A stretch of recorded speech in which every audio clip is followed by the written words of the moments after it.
You know what, Kathy, if I had to pick, if someone forced me to pick a skill that someone should have in terms of sphere of influence, meeting people, getting yourself ahead, whether it's personally or professionally, let's talk professionally, right? Okay. Networking is a skill that is absolutely invaluable to have. We are like-minded. Okay. I agree. The problem is, it's one thing, not a problem, but yeah, I guess the challenge is, Kathy, it's one thing to say, I want to network. It's another thing to be able to be skilled enough to network. Right. So what kind of skill do you have to be able to walk into a room and network? To walk into a room to network, you have to be comfortable in your own skin. Right. Right? That's important. You got to be brave Yeah. because it's always Don't uncomfortable. go stand in the corner somewhere. Right. You have to have some social skills, conversation skills. But basically, Jim, it is relationship skills and communication skills. And you got to have the heart to want to help people. So if you walk in the room and it's just people that have needs and have skills, and we're there to help each other.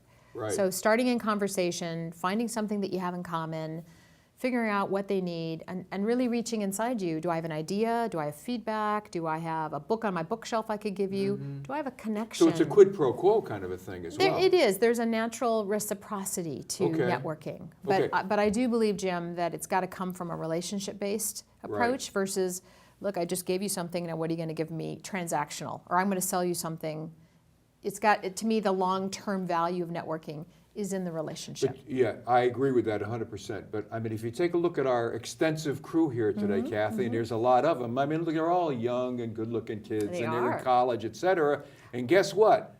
80% of what right. you can do in terms of finding a career position is dependent on networking. Right. It's not dependent on 5 hours a day on the computer throwing your job at every board that's out there. Absolutely. You have to be able to network, and I think one of the biggest skills that the kids today, I mean the ones that are going to get out of college, right, like we have here today, the skill you have to have is that confidence in yourself to walk into that room or that job fair or on the elevator, wherever you meet a potential employer, and be brave enough, if they don't ask the question, Right. to begin to tell me a little bit about yourself. Right. And you have to be ready to market yourself. You do. So Talk to us about that might be considered an elevator pitch or A a little 30-second elevator speech, right. commercial. So know how you want to position yourself. Spend some time writing it, practicing it in the car.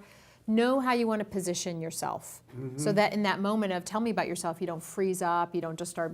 And it's very easy to do that. It is, even for you and I. I mean, we have to think about what do we want to put out there and what's going to start a conversation.